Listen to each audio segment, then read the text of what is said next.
अस्सलाम वालेकुम dear students, welcome to the smart education YouTube channel. तो एमडीके 2025 केमिस्ट्री सीरीज में आज हम डिस्कस करेंगे what is the elimination reactions.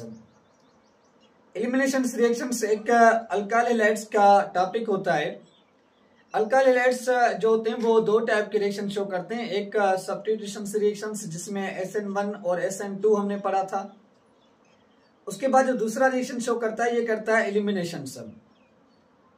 तो सब्स्टिट्यूशन में क्या था कि आप एक ग्रुप को ऐड करके दूसरे ग्रुप को बाहर निकाल रहे थे, लेकिन एलिमिनेशन रिएक्शंस क्या होता है, फॉर एग्जांपल ये हमारे पास क्या है कि एक कोई भी ऑर्गेनिक कंपाउंड से जिस ऑर्गेनिक कंपाउंड के साथ यहाँ पे एक ए एटम कनेक्टेड है और यहाँ पे इसके साथ बी एटम क्या है कि कनेक्टेड है।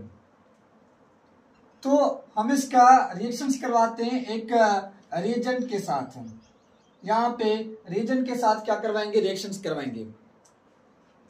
तो क्या होता है कि यहाँ से ये जो ए और बी मॉलिक्यूल्स होता है ये क्या होता है कि इसमें से एलिमिनेट होता है, बाहर निकलता है।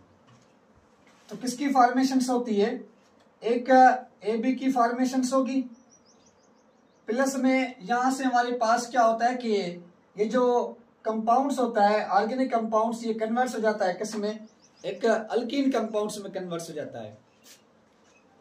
यानी क्या हुआ कि इस रिएक्शंस में कि एक जो सैचुरेटेड हाइड्रोकार्बन्स था, सैचुरेटेड कंपाउंड्स था, वो सैचुरेटेड कंपाउंड्स कन्वर्ट हो गया किसमें, एक अनसैचुरेटेड कंपाउंड्स में कन्वर्ट हो गया, अल्कीन में कन्वर्ट हो गया। जिसमें क्या होता है कि ये दो सिग्मा बॉन्ड्स यहां से 2 सिग्मा बॉन्ड्स जो होते हैं वो क्या होते हैं कि ब्रेक होते हैं और इनमें 1 पाई बॉन्ड्स क्या होता है कि फाउंड होता है, 1 पाई बॉन्ड्स क्या होता है कि फाउंड होता है। 2 सिग्मा बॉन्ड्स ब्रेक डाउन होकर 1 पाई बॉन्ड्स की फॉर्मेशंस करते हैं। ये जो एलिमिनेशन रिएक्शंस होता है, इस एलिमिनेशन रिएक्शंस में क्या होता है, आप ये रिएक्शंस एट हाई टेम्परेचर पे करवाते हैं। हाई टेम्परेचर पे ये रिएक्शंस एग्जिस्ट करता है क्योंकि ये एक हमारे पास एंडोथर्मिक रिएक्शंस है। एंडोथर्मिक क्या होता है कि रिएक्शंस होता है, क्योंकि जो हमने प्रीवियस में पढ़ा था रिएक्शंस सब्स्टिट्यूशन रिएक्शन, जिसको हमने सब्स्टिट्यूशन न्यूक्लियोफिलिक रिएक्शंस का नाम दिया SN1 और SN2, वहां पे आप लो टेम्परेचर पे रिएक्शंस करवा रहे थे, वो एक एक्सोथर्मिक रिएक्शन था। ये हमारे पास एक एंडोथर्मिक रिएक्शंस होता है। जब आप यहां से एबी को बाहर निकाल रहे हैं और अगर इस अल्कीन में एबी की आप एडिशंस करवाते हैं तो हमारे पास क्या बन जाता है, सेम का सेम वही मॉलिक्यूल बन जाता है। तो ये एक हमारे पास क्या होता है कि रिवर्स रिएक्शंस होता है, रिवर्स रिएक्शंस होता है। अब यहां पे एलिमिनेशन रिएक्शन जो हमारे पास होते हैं, इस रिएक्शंस को हम नाम थे किसका, एज अल्फा और बीटा एलिमिनेशंस का नाम देते हैं। अल्फा बीटा एलिमिनेशंस हमारे पास कहलाता है कि आप यहां पे रिमूविंग करवाते हैं अल्फा बीटा एटम्स की, तो इस वजह से हम इसको अल्फा बीटा एलिमिनेशंस का भी नाम देते हैं। ये जो एलिमिनेशन रिएक्शंस होते हैं दो टाइप के होते हैं, एक हमारे पास E1, एक हमारे पास क्या होता है कि E2 होता है। E1 और E2 रिएक्शंस, और एक हमारे पास EICB भी होता है। लेकिन हम दो डिस्कस करेंगे जो हमारे सिलेबस में है, हम उसी को क्या करेंगे कि यहाँ पे डिस्कस करेंगे। तो हम स्टार्ट करते हैं इस रिएक्शंस में। जो पहला हमारे पास रिएक्शन है वो है E1 unimolecular reactions. Unimolecular reactions हम डिस्कस करते हैं।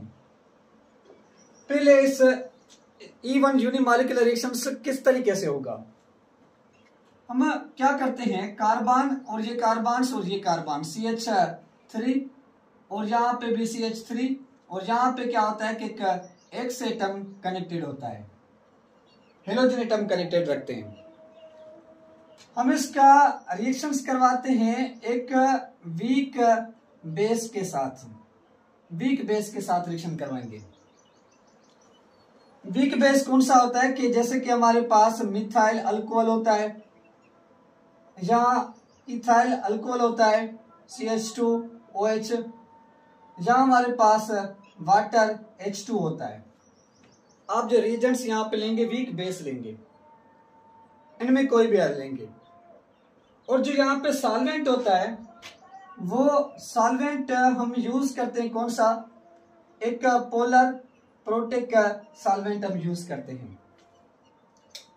तो क्या होता है इसमें से एक हमारे पास X और S का एक हाइड्रोजन, मैं फॉर एग्जांपल यहाँ पे 2 रखता हूँ, यहाँ पे हाइड्रोजन रखता हूँ, दोनों के दोनों यहाँ से बाहर निकलेंगे तो ये कन्वर्ट हो जाएगा किसमें, CH3 carbon double bonds CH2 और ये हमारे पास H के अंदर, तो ये कन्वर्ट्स हो गया किसमें, एक अल्केन कंपाउंड्स में कन्वर्ट्स हो गया। तो इसका मैकेनिज्म कैसे होता है, अगर हम मैकेनिज्म की बात करें, पहले मैं कुछ एमसीक्यूज वाली पॉइंट्स बता रहा हूं। इस E1 रिएक्शंस के अंदर आप क्या करते हैं, एक हमारे पास अल्काइल जो हेलाइड होता है वो कन्वर्ट्स होता है किसमें, अल्कीन में कन्वर्ट्स होता है। जिस रिएक्शंस में अल्फा बीटा क्या होती है कि एलिमिनेशंस होती है। जिस रिएक्शंस में आप क्या करते हैं कि एक वीक बेस का रिएक्शंस करवाते हैं। जिस रिएक्शंस में क्या होते हैं कि 2 स्टेप रिएक्शंस होते हैं। फर्स्ट स्टेप जो होता है जो हमारे पास स्लो स्टेप होता है, जिस स्लो स्टेप में क्या होता है कि जो कार्बोकेटाइन होता है वो फॉर्म्ड होता है। और जो सेकंड स्टेप होता है जो हमारे पास फास्ट स्टेप होता है, जिस फास्ट स्टेप में एक अल्कीन कंपाउंड्स की क्या होती है कि फॉर्मेशंस होती है। और इसका जो RDS हमारे पास स्टेप होता है वो होता है फर्स्ट स्टेप होता है कार्बोकेटाइन्स वाला। इसका जो ऑर्डर ऑफ रिएक्शंस होता है वो हमारे पास फर्स्ट ऑर्डर ऑफ रिएक्शंस होता है कि rate of reactions is directly proportional के टू द ओनली, हमारे पास ये सबस्ट्रेट के ऊपर डिपेंड्स करता है, does not depends upon the nucleophile, यानी बेस के ऊपर डिपेंड्स नहीं करेगा। और इस रिएक्शंस के अंदर एक इंटरमीडिएट क्या होता है कि प्रोडक्ट्स की फॉर्मेशंस होती है। इंटरमीडिएट प्रोडक्ट्स क्या होगा कि फॉर्म्ड होगा। वो जो इंटरमीडिएट प्रोडक्ट्स बनेगा वो टर्शियरी कार्बोकेटाइन्स बनेगा। 3 डिग्री जो हमारे पास कार्बोकेटाइन्स होता है वो बनता है। फिर हमारे पास 2 डिग्री कार्बोकेटाइन्स हमारे पास क्या होता है कि फॉर्मेशंस होगी।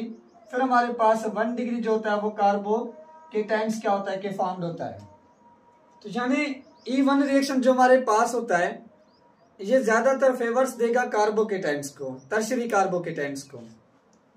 और ये रिएक्शंस एक हमारे पास एक्सोथर्मिक रिएक्शन से, तो एक्सोथर्मिक रिएक्शन जो हमारे पास होते हैं वो एक हाई टेम्परेचर पे क्या करते हैं कि एंडोथर्मिक रिएक्शंस होता है। ये एक हमारे पास क्या होता है कि एंडोथर्मिक रिएक्शंस होता है। तो ये एक हाई टेम्परेचर पे क्या करता है कि ये एग्जिस्ट करता है, लो टेम्परेचर पे एग्जिस्ट नहीं करता। अगर लो टेम्परेचर करेंगे तो SN1 हो जाएगा, अगर हाई टेम्परेचर करेंगे तो हमारे पास E1 होगा, अदरवाइज नहीं होगा इसमें से। अब डिस्कस करते हैं कि इस रिएक्शंस का जो मैकेनिज्म है उस मैकेनिज्म को सबसे पहले हम क्या करते हैं कि समझते हैं। कौन सा मैकेनिज्म कि इस रिएक्शंस में हम क्या करवाते हैं कि यहाँ पे ऐसा अल्केन्स लेते हैं, यहाँ पे X एटम है और ये कार्बन के साथ एक हाइड्रोजन से मैंने यहाँ पे शो करवाया CH2 CH और ये CH3 ये लिया। आपने क्या किया कि यहाँ पे इथाइल अल्कोहल्स लिया, यहाँ H2O वाटर लिया, यहाँ आपने कोई भी लिया। तो पहले ये X एटम यहाँ से क्या होगा कि बाहर निकलेगा, तो क्या बनेगा CH3 और कार्बन क्या CH पॉजिटिव चार्ज और यहाँ पे CH3 ये बना। कार्बोकेटाइन की फॉर्मेशन सी, एक से एटम यहाँ से क्या हो गया कि बाहर निकल गया। इस वीक बेस ने, इसको पोलर प्रोटिक बेस होता है, ये हमारे पास क्या होता है कि पोलर प्रोटिक बेस होता है। पोलर प्रोटिक सॉल्वेंट हम यूज करते हैं। तो पोलर प्रोटिक सॉल्वेंट ऐसा सॉल्वेंट होता है जो इस एक्स को क्या करेगा कि बाहर निकाल के उसके सराउंडेड उसको कवर कर लेता है। और पोलर प्रोटिक वो सॉल्वेंट्स होते हैं जिन सॉल्वेंट्स के अंदर ऑक्सीजन हाइड्रोजन का क्या होता है कि बॉन्ड्स होता है। लाइक हमारे पास वाटर में भी ऑक्सीजन हाइड्रोजन का बॉन्ड्स है, लाइक हमारे पास अल्कोहल में भी ऑक्सीजन हाइड्रोजन का बॉन्ड्स है, कार्बोक्सिलिक एसिड में भी ऑक्सीजन हाइड्रोजन का बॉन्ड्स है, फिनोल के अंदर भी ऑक्सीजन हाइड्रोजन का बॉन्ड्स होता है।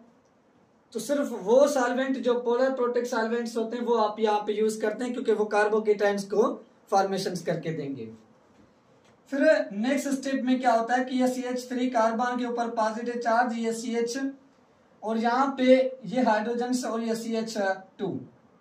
अब ये हाइड्रोजन यहाँ पे अपने इलेक्ट्रॉन्स देकर H+ फॉर्म में क्या होगा कि बाहर निकल जाएगा, किसके साथ, जो हमारे पास यहाँ पे एटम्स था।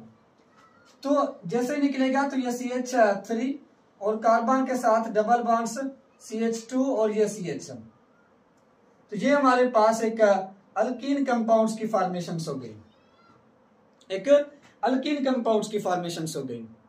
हम इस रिएक्शंस को नाम थे किसका, एज E1 रिएक्शंस का नाम थे, एलिमिनेशंस 1 रिएक्शंस का नाम थे, यूनिमॉलिक्यूलर रिएक्शंस होता है, यहाँ पे ऑर्डर ऑफ रिएक्शंस 1 होता है।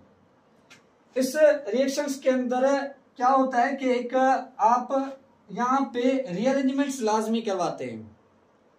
मतलब अगर टर्शरी कार्बोकेटाइंस नहीं बन रहा, सेकेंडरी नहीं, तो आप उसको बनाना पड़ेगा। कैसे, जैसे मॉलिक्यूल मेरे पास ये है CH3 CH2 और यहाँ पे कार्बन के साथ एक एटम और CH2 है। आप इसका रिएक्शन करवाएंगे न्यूक्लियो बेस के साथ, तो इथेनॉल के साथ रिएक्शन करवाएं या मिथाइल के साथ आप इसका रिएक्शन करवाएं, और यहाँ पे OH, जहाँ H2O वाटर के साथ रिएक्शन करवाएं। आप ये बेस यूज करें, वीक बेस। तो ये बॉन्ड्स यहाँ से ब्रेक डाउन होगा तो ये बन जाएगा CH3 कार्बन के साथ CH हमारे पास 2 और यहाँ पे CH2 और यहाँ पे पॉजिटिव चार्ज। ये कार्बोकेटाइन कौन सा है, प्राइमरी कार्बोकेटाइन। तो अब ये जो प्राइमरी कार्बोकेटाइंस बना, अब ये हाइड्रोजन वहां पे जाएगा और पॉजिटिव चार्ज यहाँ पे आ जाएगी।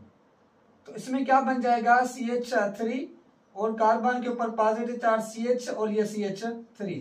अब ये हमारे पास 2 डिग्री कार्बोकेटाइन है। 2 डिग्री कार्बोकेटाइन क्या करेगा कि रिएक्शंस करेगा, अल्कीन में कन्वर्ट्स होगा।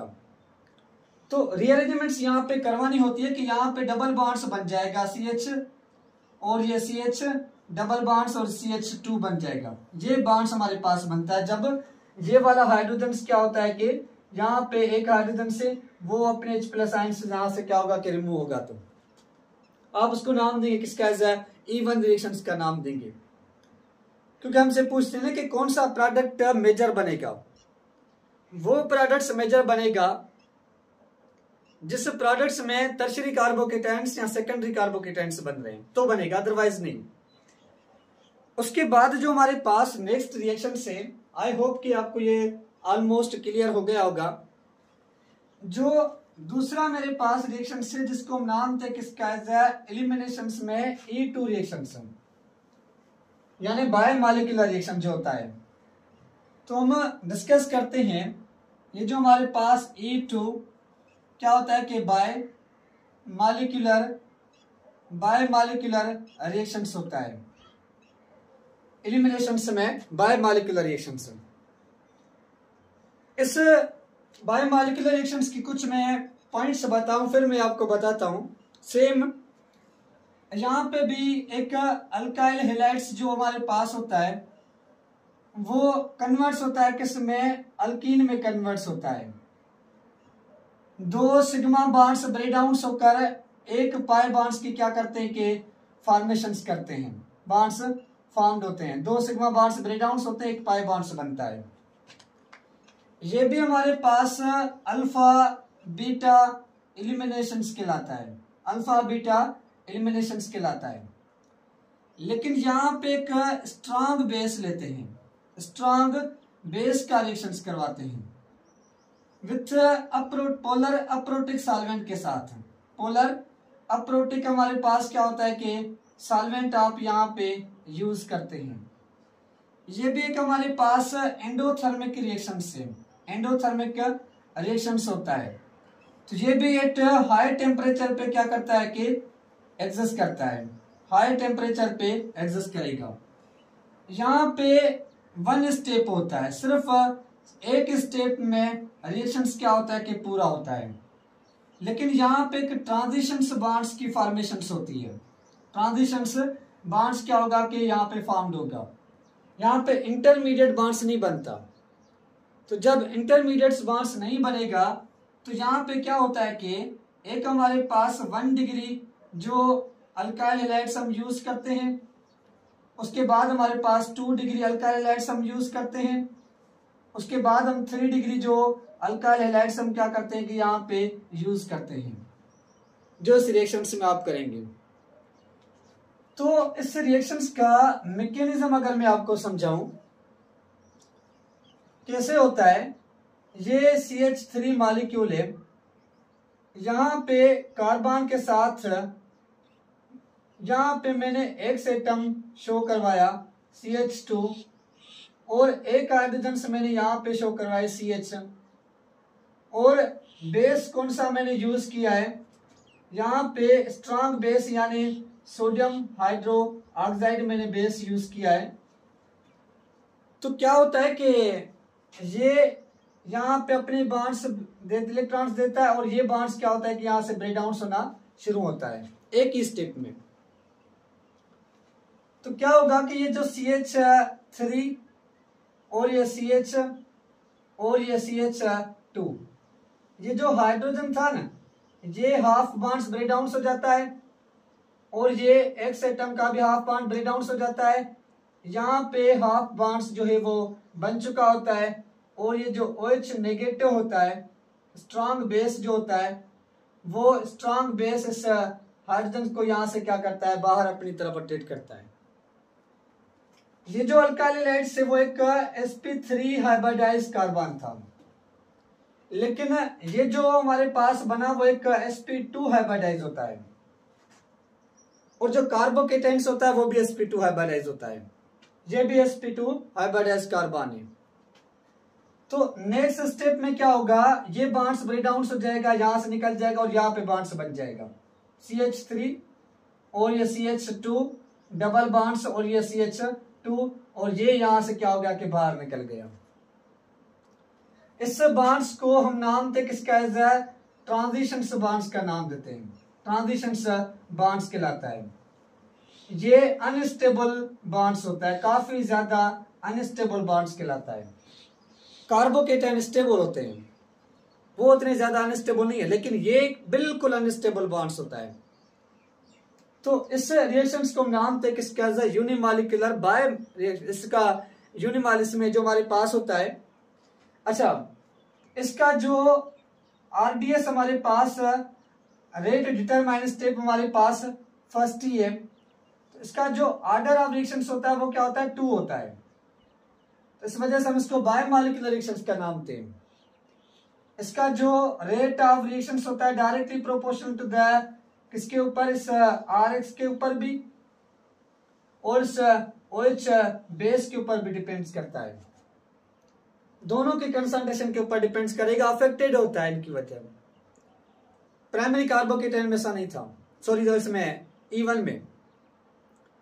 सिर्फ फर्क क्या होता है सब्स्टिट्यूशंस में और एलिमिनेशंस में, कि सब्स्टिट्यूशंस लो टेम्परेचर्स को फेवर्स देते हैं, ये हाई टेम्परेचर्स को फेवर देते हैं।